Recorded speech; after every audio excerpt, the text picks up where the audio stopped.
Decay is when something gets smaller. It starts to disappear or decrease over time. And you can tell it's going to be decay if it's a fraction or a decimal less than 1. So it'd be between -1 and 1, but not quite 0. So to complete the table, we're going to replace the exponent x with each of these values in the table. So you'll see that this exponent I replaced with each of these. So the x over here I replaced with each of these x values.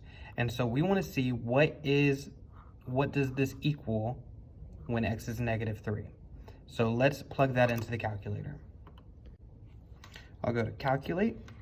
I use the parentheses, and then I type in 1 over 2, move over, and then this little caret button means to the power of, and I'm going to type in -3, and I get 8.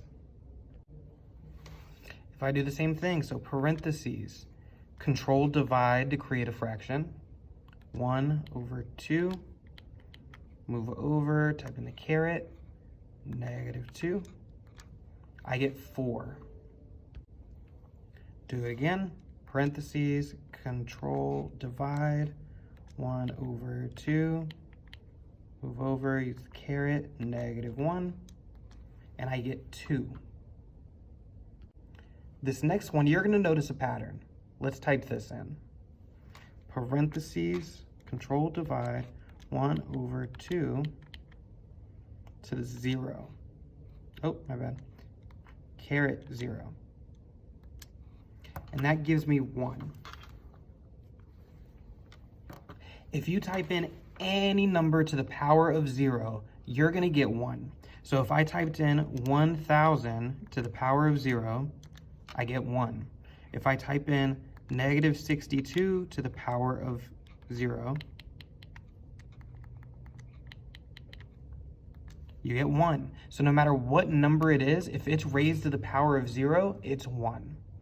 Go ahead and press pause, and whenever you're ready to see the answers, press play. But I want you to go ahead and find the rest of these. Press play when you're ready.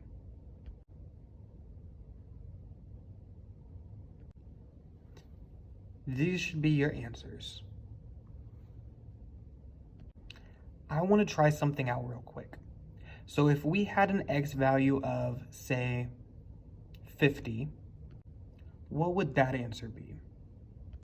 So if we plugged in 50 and had y equals 1/2 to the power of 50, our number would look like this, which is a really, really small fraction. And as a decimal, it looks like this. The calculator can't even read it because it's so small. It's really close to 0. So there'd be some sort of 5 right there somewhere. But it gets so close to 0, but never quite reaches it. So what happens to the x values, or what happens to the y values as the x values get bigger? The y values are going to, 1, they're going to get smaller, and 2, they're going to approach 0 but never get there. Let's go ahead and graph. So we have -3, 8, -2, 4, -1, 2, 0, 1, 1, 1/2, 2, 1/4, 3, 1/8, 4, 1/16, and it'll just get closer and closer to 0 without ever touching it. So let's answer some questions about this graph. The asymptote, that is the number or the line that our new graph approaches but never touches. So that would be 0, which we would write as y equals 0. Next, what's the y-intercept? So where does our new line touch the y-intercept? At 1.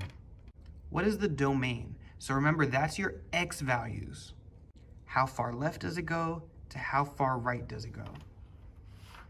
And in this case, it's gonna go left forever. It's gonna continue going in that direction, and it's gonna go right forever. So it's gonna continue going in that direction.